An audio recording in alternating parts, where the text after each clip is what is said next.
Assalamualaikum warahmatullahi wabarakatuh. Baik, kami dari kelompok H, yaitu tentang hook dan hold, yang beranggotakan dari saya sendiri Muhammad Bagus Sayakti, ada Leni Yanasari dan Lupani Fitri Utami.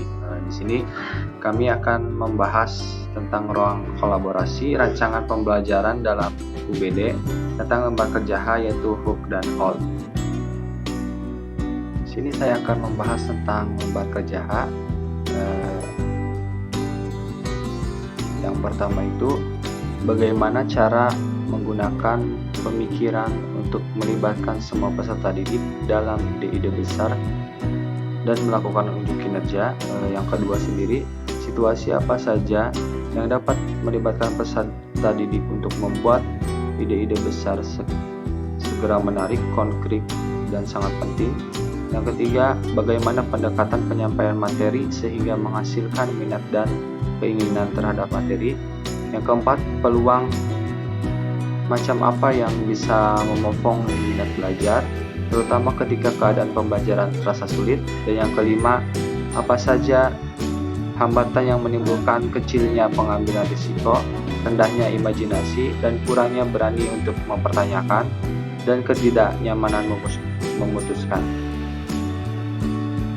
Selanjutnya di sini saya akan membahas tentang bagaimana caranya menggugah pemikiran untuk melibatkan peserta didik dalam ide-ide besar dan melakukan unjuk kinerja.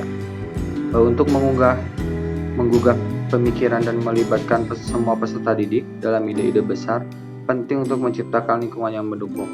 Hal ini dapat dilakukan dengan mendorong kolaborasi, diskusi terbuka, dan memberikan kesempatan bagi setiap siswa untuk berkontribusi. Guru juga dapat menggunakan teknik pengajaran yang berfokus pada pemecahan masalah dan proyek untuk mendorong pemikiran kreatif dan inovatif. Selanjutnya adalah situasi apa saja yang dapat melibatkan peserta didik untuk membuat ide-ide yang menarik, konkret, dan sangat penting. Yaitu bisa dilakukan dengan situasi yang dapat melibatkan peserta didik untuk membuat ide-ide besar menjadi menarik, konkret, dan penting, yaitu pada saat guru memberikan proyek atau proyek-proyek nyata yang relevan dengan kehidupan sehari-hari atau masalah-masalah global, dan guru juga dapat dalam pembelajarannya itu memfasilitasi diskusi inspiratif tentang topik-topik yang menantang serta memberikan umpan balik yang membangun untuk mengembangkan ide-ide tersebut. Selanjutnya adalah bagaimana pendekatan penyampaian materi sehingga menghasilkan minat dan pengetahuan terhadap materi.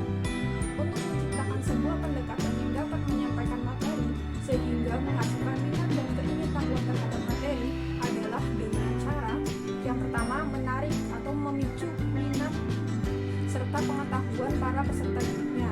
Misalnya, guru dapat menggunakan berbagai strategi seperti pengetahuan umum mereka, kemudian penggunaan multimedia, cerita yang menarik, kemudian demonstrasi secara langsung.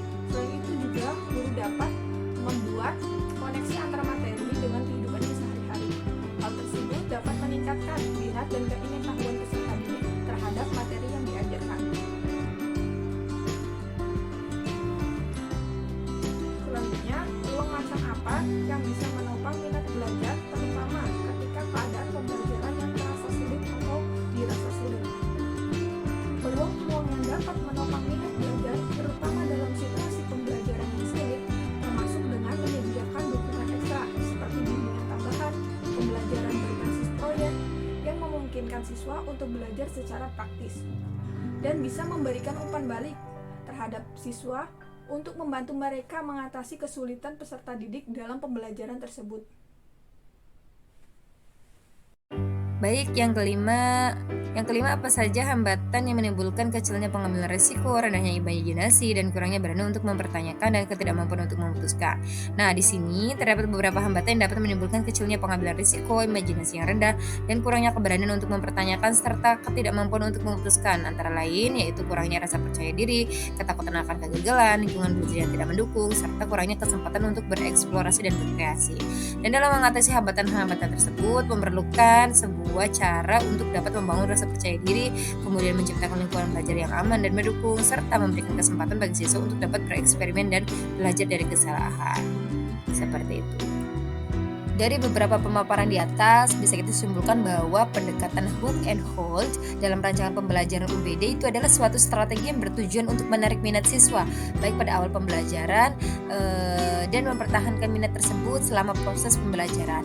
Nah, hal tersebut bisa berupa cerita menarik, kemudian pertanyaan yang provokatif, gambar yang menarik juga, atau aktivitas-aktivitas yang dapat menarik perhatian siswa, seperti itu. Baik, mungkin itu saja pemaparan dari kelompok kami. Terima kasih sebelumnya, terima kasih atas perhatiannya. Kurang lebihnya kami mohon maaf. Assalamualaikum warahmatullahi wabarakatuh.